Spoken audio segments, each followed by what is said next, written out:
And welcome back to the Hot Lap. We are talking F1 Japan, all the news coming into Japan on Tuesday, the 1st of April. Yeah, it is April Fool's Day, but these are all true, okay? I've already seen certain things like the Japanese Grand Prix is apparently off due to snow. No, not happening. Didn't get fooled. Good one, though.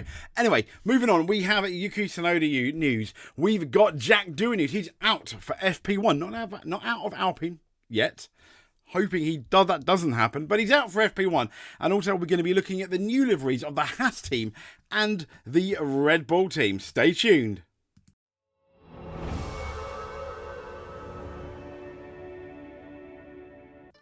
And here we go. Welcome. So this is Yuki Tsunoda's helmet, and it looks really nice for Japan. Red Bull, his first F1 lid, so to speak, as an official top team Red Bull Max Verstappen teammate driver thing. And I think it looks really nice. 22, very good, with the Red Bull logo on. Very, very pretty. 22, Jenson Button's old number. In fact, the number he used to win the World Championship. So number 22 has won a Japanese Grand Prix as well. Fingers crossed. Now, the reason this is such a big deal, the new helmets and the new livery, the special Japan livery for Red Bull, is because this is their last Japanese Grand Prix with the Honda team. The Honda team that's brought them so much success, especially since 2021. That's what the race suits look like. I think it's better than the Red Bull ones, isn't it? A lot of people were saying, oh no, it's gonna be too similar to the V-Carb team, their sister team. I don't know if it's gonna be completely similar. There it is. And I think it looks quite nice.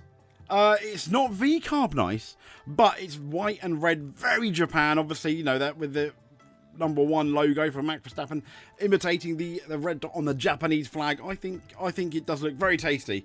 And I love the front wing with the almost metallic red. There are rumours about the pink paint, as you may have heard, but they decided that the pink paint was just too heavy. Now, we can laugh, but with Red Bull in the position they are, you can make an argument that their car's not 100% what they'd like it to be. So, any heavier than they want it to be is not going to be particularly good, I guess. But there we go. There is the Red Bull team. There's Max Verstappen celebrating. But the Red Bull, they've unveiled, as this is for Motorsport, a livery for the upcoming Japanese Grand Prix. And it is, there you go, pay tribute to their engine partner Honda. It's going to be their last event because they're going to be with the Ford base. I don't want to say based out of, but the Ford. They'll be Ford from 2026, as in powered by. So a white livery is going to adorn it, inspired by the Honda RA272. And that drove them to their maiden win in 1967. That was the Mexican Grand Prix. It evokes the national flag. We've already said that. The shade of white on the Red Bull differs slightly for weight reasons from the original design. The Red Bulls on the engine cover will appear metallic red, while the nose features the same red sun as the RA272, symbolising the land of the rising sun, as in Japan, as in Honda. And I think it's right. The Honda logos have been also tweaked to versions from the 1960s, while the nose cone also features a memorial logo celebrating the 60th anniversary of that historic victory. So, the Honda logo. Can we see the Honda logo here? Oh yeah, there we go, there. Honda, yeah. It's almost like a lot thinner font.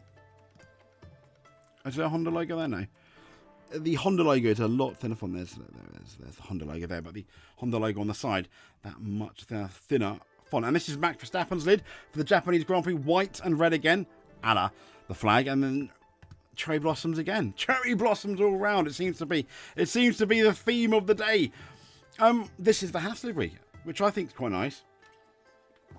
Not as nice as the Red Bull one if we're competing, but you can see the pink, the adorning pink cherry blossoms all over the front wing. I think it does look really, really nice. I'm pretty sure this is just a render though, with obviously the cherry blossom in the background. Cherry blossoms on the floor. Yeah, I think it looks really nice. But let's talk Yuki Tsunoda now. So Tsunoda makes immediate Red Bull impact with RB21 simulator work. It's looking, I guess it's, look at my hair. I guess it's kind of, that's not annoying at all. I guess it's kind of promising for Yuki Tsunoda in relation to the simulator. Wow, look at that. That's just crazy. Helmut Marko, he's confirmed that Red Bull, he gave Tsunoda several simulator sessions following the Chinese Grand Prix, and it offered very good feedback to the team. I know what you're thinking. Well, if you're offering good feedback to the team now, why aren't you? Why did you get Yuki Tsunoda in the first place? Completely agree. Tsunoda is due to make his first appearance as a Red Bull racing driver. It's going to be this weekend at the Japanese Grand Prix, which most of you already know. Marko reveals he's revealed very good Tsunoda feedback. He has changed his tune since last year, hasn't he? Still, not a nice guy. Tsunoda offered positive first impression of the car, having driven it in the simulator. But this weekend will be the first opportunity for him to drive the car in the real world, having tested its predecessor, the RB20, in Abu Dhabi last year. If you remember, they hadn't. I don't think they'd yet decided on Liam Lawson. Then I'm not sure. But anyway, Marko emphasised the team's point that the Japanese has been put in the seat in part to offer his experience and feedback.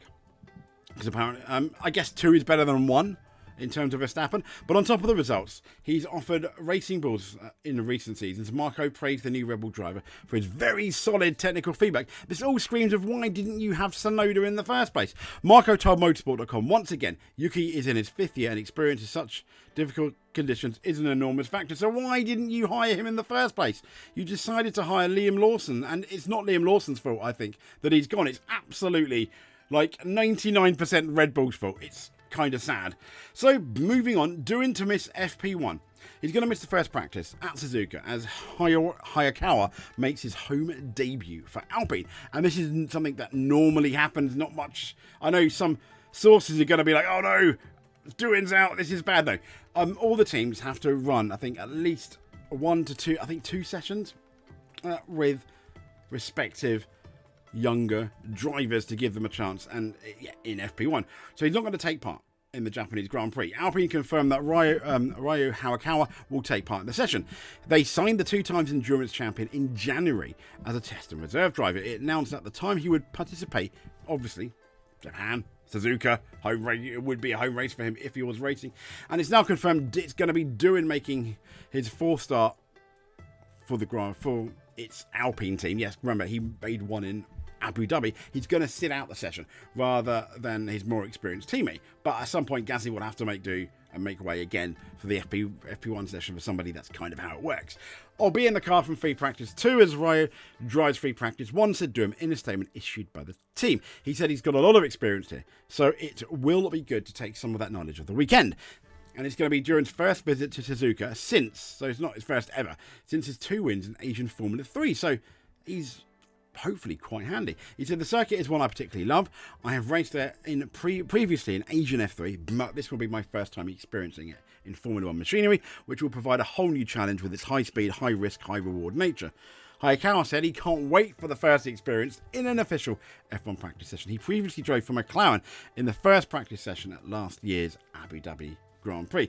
He said, I'm looking back 18 years ago to 2007, the first time I went to watch the Japanese Grand Prix. It was a different track, Fuji, but it was Formula 1 in Japan, and it was a really wet conditions. The championship wasn't on the line, but it was very important, and it was a certain Lewis Hamilton that came out on top. So since then, I started my racing career, and now to drive during the race weekend is a dream come true. All the crowd are going to be there, aren't they? Cheering him on Friday. I just can't wait. I've got everything prepared. We did simulator work in Enstone a few days ago, and I'm going to enjoy the moment. Hopefully the weather is good. It will be a short session, but I will enjoy it and do my best for the team. Hopefully input some direction on setup. So there we go. I'll leave you then with the Red Bull. If you made it to the end, you know what to do. It's called subscribe.